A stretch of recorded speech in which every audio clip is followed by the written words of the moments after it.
మామూలు పెద్దలా మామూలు వ్యక్తులు మాలాంటి వాళ్ళకి ఇవ్వండి సార్. మా వాయిస్ వినిపించండి. సినీ పరిశ్రమ అంటే ఎవరు సార్? సినీ పరిశ్రమ అంటే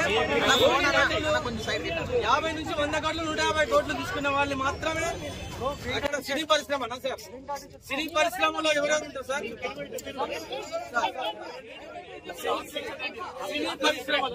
సినీ పరిశ్రమ అంటే ఎవరు సార్? కార్మికుల దగ్గర నుంచి, ప్రేక్షకుల దగ్గర నుంచి, నటులు, దర్శకులు, నిర్మాతలు, సామాన్య ప్రేక్షకులు మేడం. రేవంత్ రెడ్డి గారు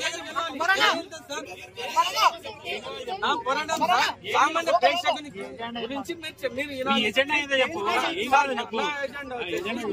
ప్రేక్షకునికి అందుబాటు ధరల్లో టికెట్ రేట్స్ లేవు సార్. ప్రేక్షకునికి అందుబాటు ధరల్లో టికెట్ రేట్స్ లేవు. సో సార్ మీరు పెంచాలనుకుంటే పెంచండి. పెద్ద బడ్జెట్ సినిమాలకు డబ్బులు ఖర్చు అయితే కాబట్టి పెంచుతారు, ఓకే. కానీ సార్ మాత్రం 60% మిడిల్ క్లాస్ పీపుల్ కి ఛాన్స్ ఇవ్వండి సార్. మిడిల్ క్లాస్ పీపుల్ మా టికెట్ రేట్ కొని మాకు స్తోమత ఉండదు సార్. మాకు ప్రతి సినిమా చూడాలని ఉంటది.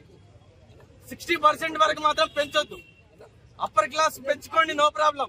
అది 10 days 15 days 20 days అని ఇష్టం. 60% మాత్రం ప్రభుత్వ నియంత్రణలోనే ఉండాలి. ప్రభుత్వం మాత్రమే డిసైడ్ చేయాలి.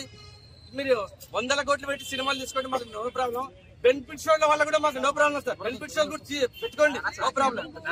కాకపోతే దానికి ఇప్పుడు హీరోలు, దానికి కూడా హీరోలు రావాలి. ప్రేక్షకులు అనేవాళ్ళు, ప్రేక్షకులు హీరోలను బట్టి వస్తారు కానీ ప్రేక్షకులు తప్పు. సారీ, హీరోలది మాత్రం తప్పు కాదు. హీరోలకు పర్మిషన్ తీసుకొని రండి, పోలీస్ పర్మిషన్ తీసుకొని రండి. మేము వాళ్ళని చూసి ఆనందపడతాం. ప్రేక్షకులు ఎన్ని పైసలు, ఎన్ని వేలు పెట్టి కానీ టికెట్ చూడడానికి వస్తాం కదా సార్. నువ్వు వచ్చేది ఎందుకు? హీరో ఇమేజ్ స్టార్ హీరోలు కాబట్టి వాళ్ళ సినిమాలు చూస్తాం సార్ మేము.